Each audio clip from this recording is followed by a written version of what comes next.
Okay, hello. Today we're going to talk about the intro paragraph and the thesis statement of an analytical essay. So this might be a character analysis, this might be a theme analysis, or some other type of analysis when we're talking about literature. So this could be for a novel, a play, even a movie. Could also be for a short story or something like that. So purpose and audience always matter when it comes to writing. And so for this type of writing, our purpose is to analyze a piece of literature.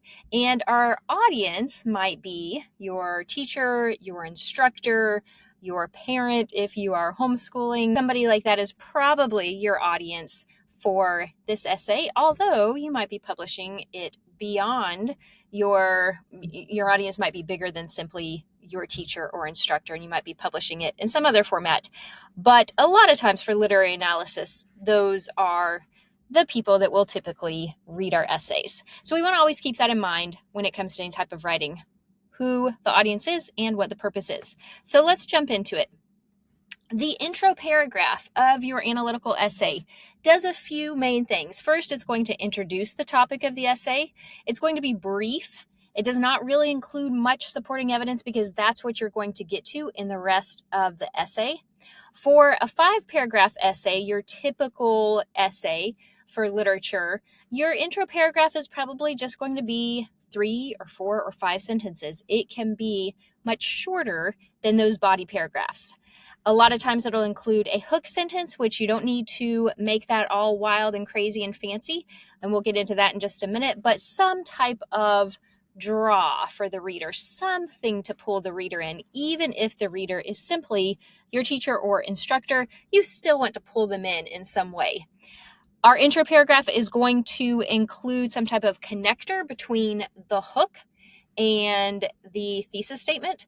And then you're typically going to end your intro paragraph with the thesis statement. Now, you don't have to end it with the thesis statement, but this is the general format and framework that people usually expect when they're reading this type of essay. So a visual for this is an inverted pyramid. An upside down pyramid can kind of help you think about how we write the intro paragraph of an essay.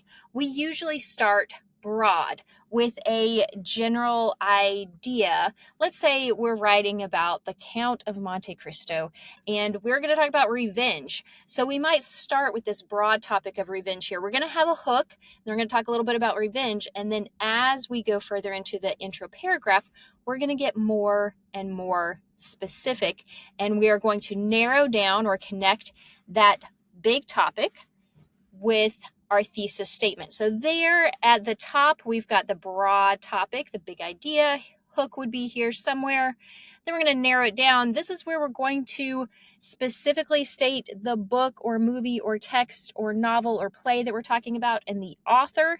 And then here we are going to end with our thesis statement because this is the most specific part of that intro paragraph where we are going to essentially tell our reader exactly what we are doing in this essay. So what characters we're talking about or what theme we are talking about, and being very clear about where we are going with this thing.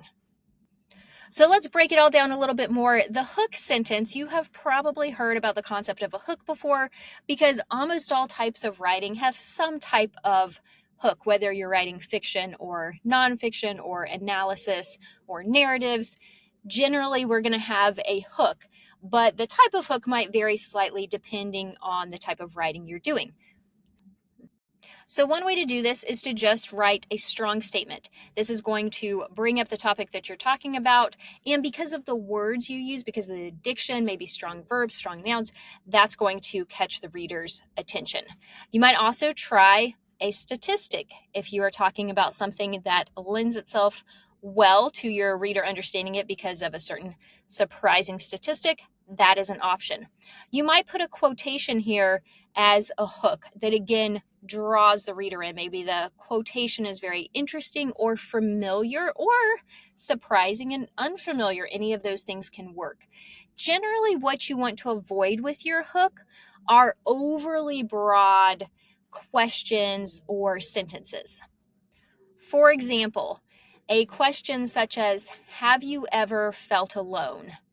that is too broad to really hook your reader, and it's not going to be as compelling as some of these other possible hooks.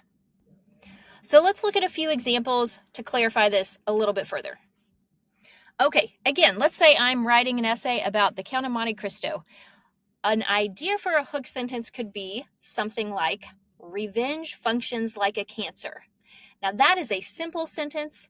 It's direct, it's to the point, but it gets the reader's attention. And it really, because of this noun here, cancer, that draws me in, that draws the reader in, because you're wondering, ooh, where is this going to go? Because we all know what cancer is and the effects of it. So even though it's short and it's simple, it can serve to draw your reader in. Here's another example of a possible hook. Now this one might be for, let's say you're writing an analytical paper on Romeo and Juliet, and you're talking about heartbreak or love and loss or anything like that. So here's a hook that a person might use. The human heart weighs between 9 and 10 ounces and is about the size of your fist. But that fact, as true as it is, doesn't reveal how it feels when a heart gets broken. Now, that could set up, an essay about, again, love, loss, heartbreak, tragedy. This type of hook could also work in a narrative writing essay as well. Let's say you're talking about your own personal heartbreak. That could work there as well. So that one could serve in either type of writing. Our third example here is a quote that many people are familiar with and many people know, but it can still draw the reader in because it is a powerful quote. So this one says, "Hell hath no fury like that of a woman scorned," is often quoted, and for good reason. So again, just draws the reader in, gets their attention. Whether you use a familiar quote or a less familiar quote, that can really be a powerful hook for your reader. Okay, after you do the hook there, and you might even do a sentence after the hook just to give context to the big idea that you're talking about. Again, if you're doing a theme analysis and you're talking about revenge or betrayal or something like that, you might need a sentence after that hook to explain it. But then you're going to go into this connecting part of the intro paragraph. And this is where you're bridging the big concept that you've started with in the beginning of the intro to what's going to be ending your intro paragraph with the thesis statement. So this is our bridge. This is the middle of our intro where we connect those two pieces of the intro. This is the part where you're probably going to give a little bit more context to what you are going to be writing about. You put the author's name, you put the text title. If you're talking about specific characters, you might give a little bit of information about them. What you want to avoid in the intro paragraph is plot summary. You don't need to go into a lot of plot summary here. You just really want to always consider that your audience for this type of paper has read or is familiar with the text that you're talking about. So you might give enough context for things to make sense, but you don't have to go into a long, detailed plot summary. And then you're going to finish up that intro paragraph with your thesis statement. This is the strongest sentence really in that intro paragraph. This is really the meat. I mean, the whole thing matters, but the thesis statement really matters because this is going to guide the reader in understanding that topic, the subtopics, and the overall organization of the writing. You want your reader to know where you are going with this paper, and the thesis statement is the most powerful part of setting that up. So there's a few different ways you can set up your thesis statement, and these are two ways that we often use in these types of essays, these literary analysis essays. One way is the three-pronged thesis, and this is really where you're going to introduce your topic and you're going to state the three subtopics that you're going to discuss in your essay. That is one option. Another option is to use a compound or a complex sentence that focuses on the main points of the paper. This option is something like where you might say, although such and such, that's a subordinate clause. And then you go into an independent clause where you explain the key piece of your analysis that you're going to be doing in your essay. So either of these can work. If your teacher has given you specific directions about doing one or the other, then of course do that. But these are just some general options for how you might set up a thesis statement. Let's look at a few examples and break it down a little bit further. Okay, let's say I'm writing an essay about who the most admirable superhero is in the Marvel world. And I want to talk about Spider-Man. Okay, here is on the left a three-prong statement. And then on the right is a different thesis, not set up in a three-prong way and is a little bit different. So let's look at each of these. The one on the left says, the most admirable superhero in the Marvel world is Spider-Man. His strengths include his integrity, his relatability, and his perseverance. So here you see our main topic of our essay, who the most admirable superhero is. And then my subtopics of this essay are going to be his integrity, his relatability, and his perseverance. And most likely, if I'm writing this essay, I'm going to spend a paragraph talking about his integrity, a paragraph talking about his relatability, and a paragraph talking about his perseverance. And that is how I have it organized. And I'm going to do it in that order. I'm not going to put perseverance as my first body paragraph. I'm going to take it in this order. So after reading that thesis statement, the reader knows exactly the direction this essay is going. Now, this is another option for a thesis statement on the same topic. Spider-Man showcases his integrity in how he interacts with friends and enemies, which makes him the most admirable of all the superheroes in the Marvel world. Now, this thesis statement is a little bit different. It doesn't have the three prongs, but it still gives direction to this paper. For this paper, most likely the writer is going to talk about how Spider-Man interacts with friends and shows integrity through that. Maybe that's one paragraph. And then maybe there's another paragraph about how he interacts with enemies and shows integrity through that. So maybe this just has two body paragraphs. Or maybe the writer decides to talk about a certain friend in one paragraph, and then maybe two paragraphs on two different enemies that Spider-Man interacts with and how he shows integrity in all of these situations.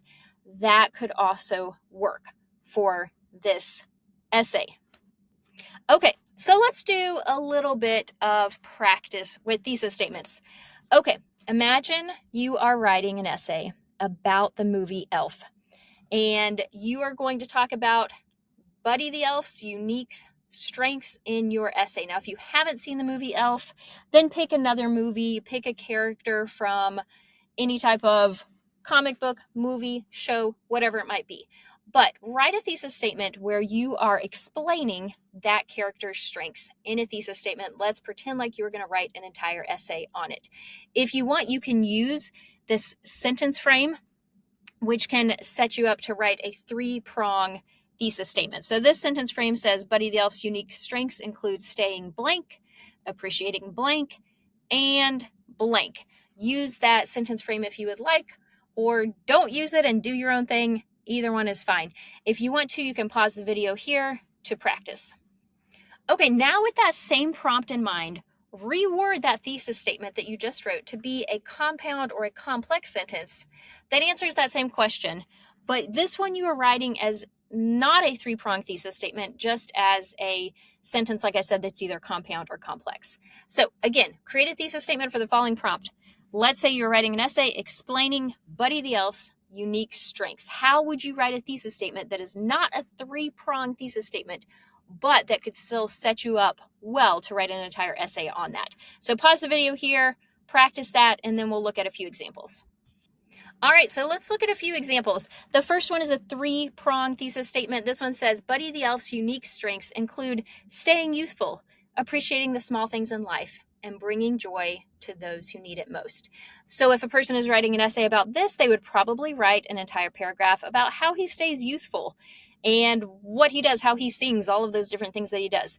Appreciating the small things in life would be probably another paragraph, and the writer would give examples of how he does that and then analyze why this is so important or why this is a strength. And then the third body paragraph would most likely be about bringing joy to those who need it most, maybe his father, maybe his stepbrother, and then why that's so important. All right, so that's a three-prong thesis statement example for the movie Buddy the Elf. Here is another possible thesis statement, not written in that three-prong setup, but still very effective to direct an entire essay.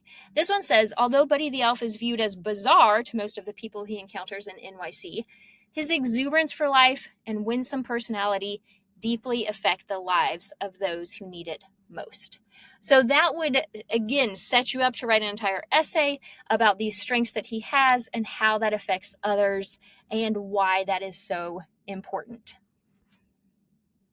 So hopefully this video helps you understand how to set up your intro paragraph for a literary analysis essay, what you can do for a hook, how you're going to then connect it, and then how you end with a thesis and some possible options for your thesis statement. Thanks so much.